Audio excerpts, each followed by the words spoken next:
വടക്കാഞ്ചേരി പുഴപ്പാലം നിർമ്മാണ ഉദ്ഘാടനവും ഓട്ടുപാറ ജംഗ്ഷൻ നവീകരണ ഉദ്ഘാടനവും ഫെബ്രുവരി 22-ന് പുഴപ്പാലത്തിന് സമീപം വെച്ച് നടക്കും.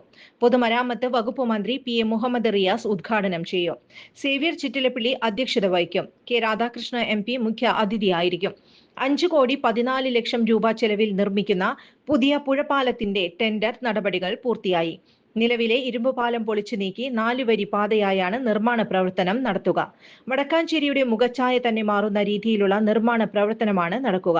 1 വർഷം കൊണ്ട് നിർമ്മാണ പ്രവർത്തനം പൂർത്തിയാകും. ഉദ്ഘാടന ചടങ്ങ് വിജയിപ്പിക്കുന്നതിനായി സംഘാടക സമിതി രൂപീകരിച്ചു.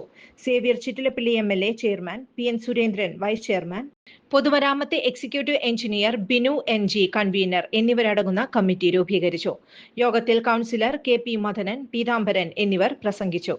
കൂടുതൽ വാർത്തകൾക്ക് ഞങ്ങളുടെ ചാനൽ സബ്സ്ക്രൈബ് ചെയ്യുക. ഫേസ്ബുക്ക് ഫോളോ അപ്പ് ചെയ്യുക. വാർത്തകൾ വേഗത്തിലറിയാൻ Anytime News.